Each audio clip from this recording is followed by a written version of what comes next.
to a game that is so much angst. Two teams experiencing massive angst right now. Oklahoma heads to the Plains. First SEC road game for the Sooners. They are playing Auburn. Oklahoma is a 2.5-point favorite in this game. Ari, you and I talked at length about both of these teams on Saturday night. Oklahoma, you saw against Texas, not blocking very well, changing quarterbacks. Brent Venables has said they will evaluate it. We don't know if it's going to be Jackson Arnold or Hawkins. Auburn, well, Hugh Freeze just threw all of his quarterbacks under the bus. He doesn't like any of them.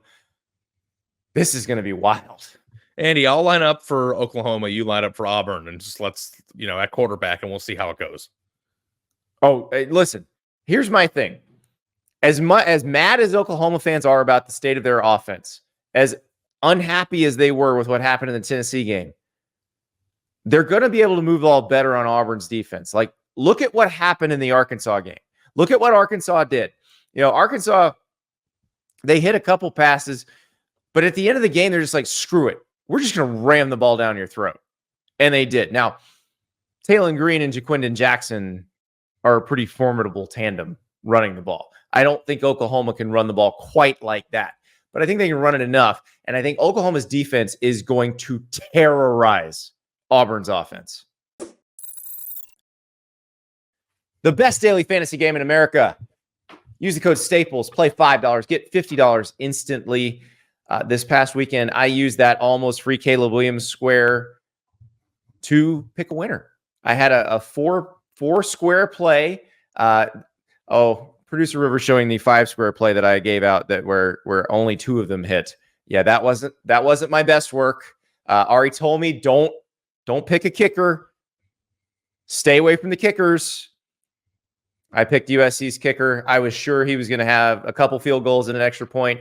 And it turned out that they stopped needing to kick field goals because they started scoring touchdowns. And then, that didn't work. But I did have a winner. That's also not the winner, Producer River. There's the winner.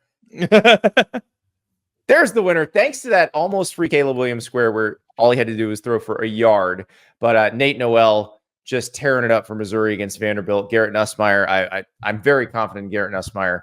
And then Garrett Green, the West Virginia quarterback, they were in a fight with Kansas going into the second half. So I did more than 19.5 rushing yards in the second half. And sure enough, Garrett Green, White Lightning came through for me. So that's how you play Prize Picks. You pick as few as 2 squares. You pick more. The more you pick, the higher the potential payout. It's so much fun. Makes watching the games very entertaining. And again, every week in September, you've got the almost free Caleb Williams square. And that was very helpful. 1 yard equals 1 win. So 1 more of those. And that's coming up this week. So Caleb Williams can bail you out if you're not super confident.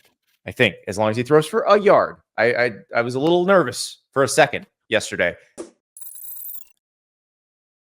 Could we have a real discussion here of this spread being way too small? I mean, I guess that's what we're doing, right? Like, yes. Oklahoma's defense is really, really good.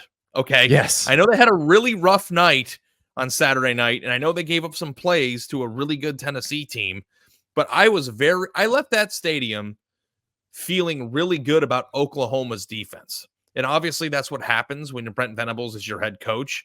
I'm not necessarily sure that I agree with what they did with Jackson Arnold. I think when you make that decision, you have to live with it, and creating a quarterback controversy or at least a quarterback discussion in the middle of the year probably isn't exactly what Oklahoma needed.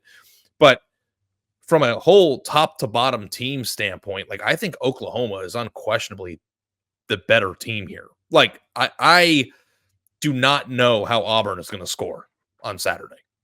That's my thing. That's where I keep coming back to. I don't think it matters anything else. Like Oklahoma's offense might struggle a bit, but Oklahoma's defense is going to force turnovers. I don't know how Auburn doesn't commit turnovers because they've committed turnovers against everybody else, and this defense is better at forcing them than the defenses they've played. And Hugh Freeze isn't necessarily harboring a loving, let's repair this environment right now either. Like I am on high alert of implosion watch because you don't get up and throw your team under the bus the way that he did. And then everybody goes to practice feeling good about where they're at. Like I know that Oklahoma also is in a tricky situation because what they do with the quarterback now is going to be a season-long discussion. And I think we have to keep tabs on it. That's real. Even if Oklahoma isn't in the playoff mix, I think that it's a very inherently interesting situation there. Again, I cannot believe they did it, but they did. So, yeah, I don't know if I love where Auburn is as a program right now. So I like this seems a small number to me. Yeah, I will take Oklahoma to cover here. I'm happy to do that, even as a road dog. That is yeah. I just don't know how Auburn scores, and I don't know how Auburn does not serve it up to Oklahoma in some very advantageous situations. And you know that Hugh Freeze, with given the opportunity to choose of any of the 4 quarterbacks that have played with these 2 teams this year, he's taking Oklahoma's 2, Michael Hawkins Jr. and Jackson Arnold over the 2 he has, 2. Right? Yes. So, correct. I think that Oklahoma, their defense is really good. Their line, I thought, did really well against Tennessee. They have guys making plays. Peyton Bowen's amazing. Like, they have the pieces. And I think that not only are they going to win, I think they're going to win this game pretty comfortably.